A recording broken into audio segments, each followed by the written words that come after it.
नमस्कार, मैं हूं संगीता राय। पूर्वांचल एक्सप्रेस न्यूज के इस वेब पोर्टल में आपका स्वागत है। आइए देखते हैं हमारे संवाददाता राम सकल यादव की यह विशेष रिपोर्ट।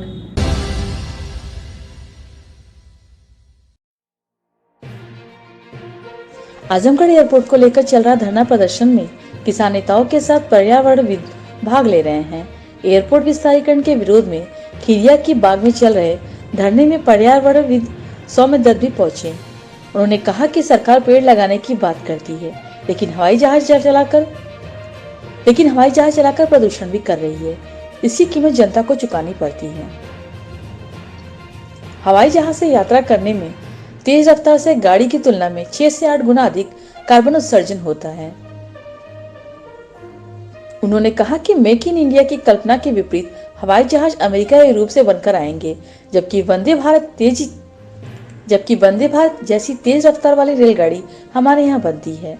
आजमगढ़ से दिल्ली की दूरी तय करने के लिए हवाई यात्रा के बजाय रेल लाइन सुदृढ़ कर तेज रफ्तार वाली ट्रेनों को चलाया जाए तो शायद कुछ अधिक घंटों पर आसानी से सफर पूरा हो सकता है।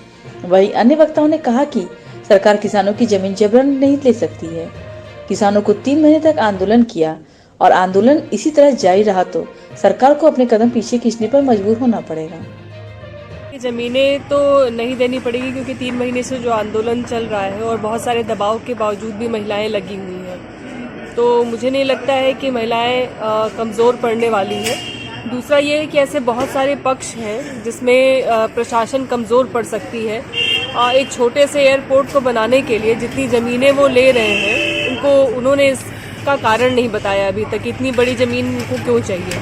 तो अगर उनके दिमाग में कुछ ऐसा प्लान है कि वो किसी इंडस्ट्री को दे रहे हैं, तो उसमें सरकार बीच में क्यों आ रही है? क्योंकि जब हम किसी चीज़ का दाम तय करते हैं तो किसान को अपनी ज़मीन का दाम तय करने का अधिकार है। तो अगर किसी कंपनी को लेना है तो कंपनी गांव वालों से बात करें, न कि सरकार जो है वो किसानों की ज़मीन छीन के अपने किसी दोस्त मित्र को दे दे, ये नहीं चलेगा। और इसीलिए महिलाएं आंदोलन में जुटी हैं। जहाँ तक पर्यावरण का सवाल है, पूरी दुनिया इस संकट को झेल रही है। आए दिन खबरें आ रही हैं कि कहीं सूखा पड़ गया है, कहीं बाढ़ पड़ गया है। खेती के जो प्रोड्यूस हैं लगातार कम हो रहे हैं और संकट से घिरे हुए हैं। हम खाद्यान्न संकट में जा रहे हैं धीरे धीरे। कई ऐसे देश हैं जहाँ पे अन्न जो है धीरे धीरे खत्म होता जा रहा है।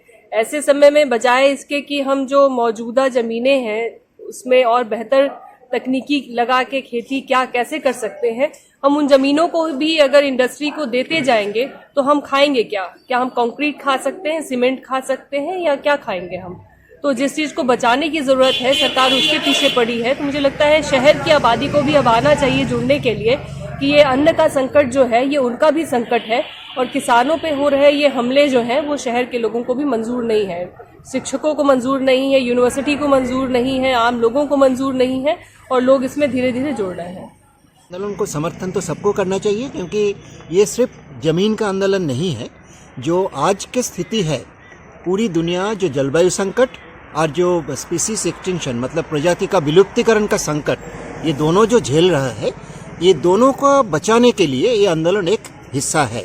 क्योंकि यदि हम इस ढंग का एयरपोर्ट बढ़ाते जाए, माने हवाई अड्डा बढ़ाते जाए, ऐसे हवाई जहाज का सफ़र बढ़ाते जाए, तो एक तो जलवायु का संकट बहुत गंभीर होते जा रहा है।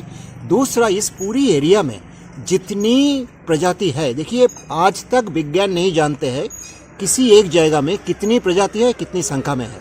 इसको हम बोलते हैं एक एस्टिमेटेड है, अनुमान करते हैं। 80 लाख हम अनुमान करते हैं, 19 लाख को आज तक डॉक्यूमेंटेशन हुआ है। तो मतलब 60 लाख प्रजाति ऐसे है जिसको हम जानते ही नहीं। तो ये सबको विलुप्ति का हाथ से बचाने के लिए हमें जो नेचुरल एनवायरनमेंट, खेती से भी ज़्यादा जरूरी है, जो नेचुरल एकदम पेड़ पौधा है, नाला है, घास जंगल है, ऐसी चीज़ों को हमें बचाना चाहिए। तो इसके लिए जो आंदोलन कर रहा है, इसको समर्थन करने के लिए हम तो ऐसे में तो पूरी दुनिया के एयरपोर्ट बंद कर देने चाहिए। नहीं, दुनिया में एयरपोर्ट धीरे धीरे बंद होना पड़ेगा।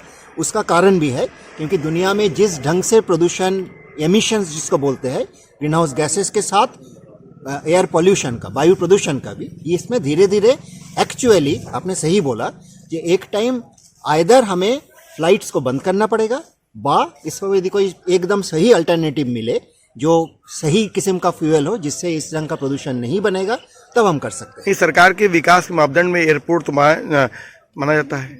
एक्चुअली ये विकास का मापदंड जो सरकार दिखा रहा है ये बिल्कुल गलत है। आप हमसे उन्नत देश जो है यूरोप में जाइए, यूरोप में ज़्यादातर लोग रेल में चलते हैं। यूरोप में हर शहर और intercity rail, surface rail, underground rail, tram, ये तीनों इंटीग्रेटेड है। आप शहर का अंदर, एक शहर से 200-500 किलोमीटर दूर का शहर, सभी जगह में बिना कोई झंझट रेल में सफर कर सकते हैं, जिसका प्रदूषण इससे बहुत कम है। क्या लगता है कि इंटरनेशनल एयरपोर्ट का यहाँ मास्टर प्लान वापस जाएगा? ये तो यदि लोग यहाँ डटे रहें और ये सारे स्ट्रेंथ के साथ पूरी देश का सपोर्ट जैसे धीरे धीरे मिलना शुरू हुआ तो वापस जाएगा। बहुत सारी जगह में सरकार को हाथ धोना पड़ा, पीछे जाना पड़ा। यहाँ का लोग डटे रहेंगे, बाकी सबको समर्थन मिलेगा, तो यहाँ से भी सरकार को पीछे हटना पड़ेगा।